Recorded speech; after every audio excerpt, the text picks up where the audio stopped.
Once again, we present another episode of King's Gridiron Challenge TV. Alright everyone, we are finally on the last division, the Walsh division, and we're going to start with 22s, formerly Big Blue, formerly Giants. One-time champion in this league, multiple playoff contender with his team this year. We're looking at another possible wild card contention for him and a playoff berth. Let's get going. Peyton Manning. This guy's a top 3 quarterback, even though his former past neck injury, this guy is still putting out stats. They added Wes Welker to Eric Decker and Demaryius Thomas already. No reason Peyton Manning won't finish top 5 in fantasy football points. This guy's got about a 2 or 3 year elite window still left, not only with Denver but also with 22s. Wide receiver Reggie Wayne, following the same path as Peyton Manning minus the injury, getting up there in age but is still producing like he's a young man. Definitely a solid starting number 1 wide receiver in fantasy football in our league, and looks not to make a step back even with the rookie Andrew Luck there. One more year of chemistry, should be able to put up just as many good numbers as long as Father Time doesn't come crashing down on him. Lamar Miller, they say this guy could be at a timeshare, could have it all to himself in the Miami backfield, only time will tell. We'll see if he can handle the whole load for a full 16-game season, but he's got speed. And if they can get him incorporated in the passing game as well, this guy can put up some major fantasy football points there for 22s. Colby Fleener, Andrew Luck's college teammate there in Stanford. Tight end was expected to be one of those next line of Gronkowski, Aaron Hernandez, Jimmy Graham, Kyle Rudolph tight ends. Didn't quite come around last year. Got outplayed by his backup tight end Dwayne Allen. They do a lot of 2 tight end sets, so maybe tight end number 2 there. We'll see if he can come around this year. Got an NFL experience under his belt. He did have some injuries to battle through. T.Y. Hilton. Don't know why this guy's not starting in Indianapolis unless they believe that he just burns number 3 corners, and that's the way they're going to set up their offense, putting him against lesser cornerbacks, lesser coverage. But last year, man, was he productive with Andrew Luck. No reason that he shouldn't be as productive again this year. Ahmad Bradshaw coming over from the Jets to the Colts. This guy's a solid NFL and fantasy football running back. This guy will put up points for 22s. Great in pass protection. That's why he's going to be on the field the majority of the time. They want to keep Andrew Luck upright, and they don't really trust Vic Ballard and some of the other running backs there in Indianapolis. So that's the starting lineup. We're going to go down his bench quite quickly. Andrew Luck, heir apparent to Peyton Manning, not only in the NFL with the Indianapolis Colts, but also here for 22s. I keep thinking Big Blue is 22s. I got to get that correct.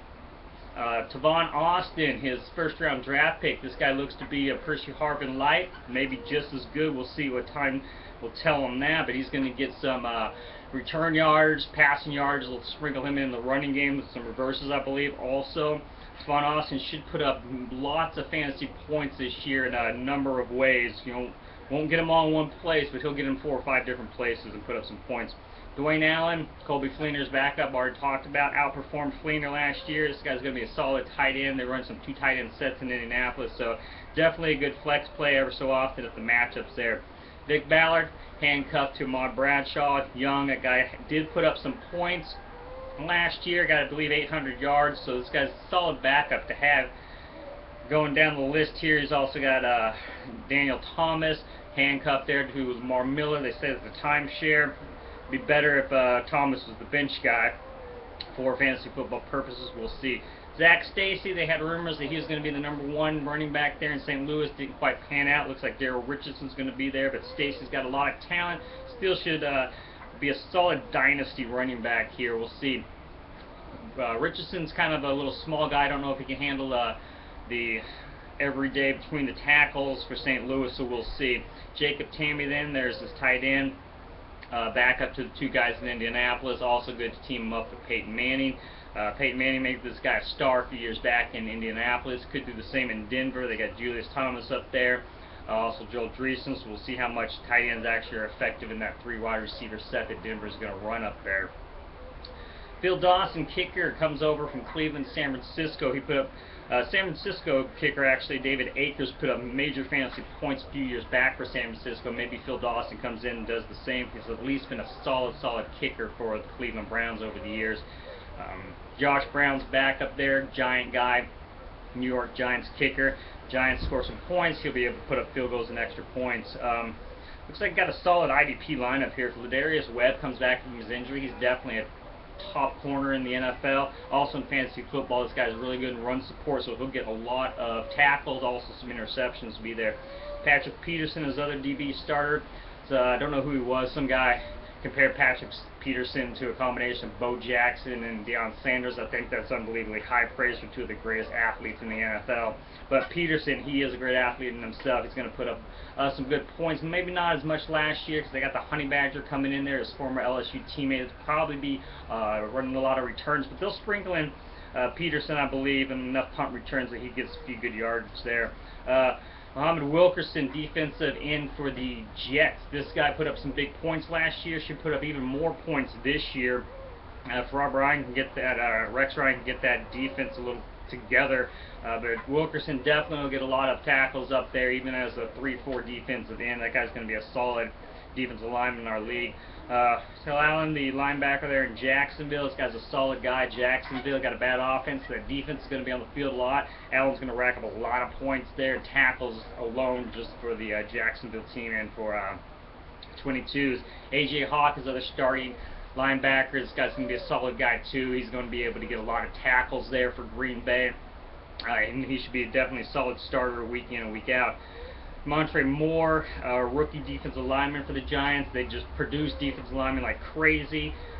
Justin Tuck, Kiwanuka, Osi Umenyiora, Jace Pierre-Paul. Looks like Moore is going to fall right in there. May not be productive much this year, but in the future I see him opposite Pierre-Paul there for quite a few years. If this guy comes around, he's a little on the light side, but that's going to be okay. I believe in that defense. Then he also has Kiwanuka. Great combination, defensive lineman, linebacker in Yahoo, so he'll be able to play in 2 spots there. Gives him a lot of flexibility. And then Jason McCourty, the defensive back for Tennessee. It's another solid bench guy to have there as your number 3 defensive back. So solid IDPs there, really good backups for bye weeks and just in case those injuries happen.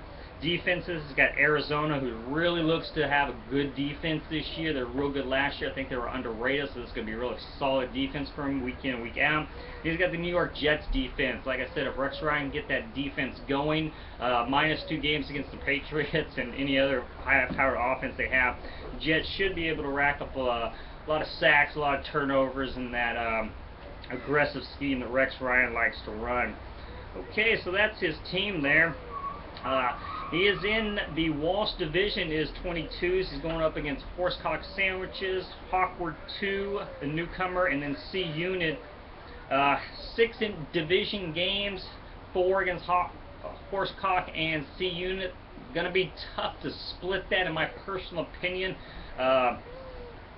1-3 against those 2 teams alone is actually probably going to be on the good side. Let's even give him 1-3, and let's say he splits with Hawker. That's still 2-4 in the division. When you're down in the division, it then gets tougher to beat all the teams outside of your division to get enough wins to make the playoffs. So it all comes about divisions first. So those division winners get an automatic playoff berth. So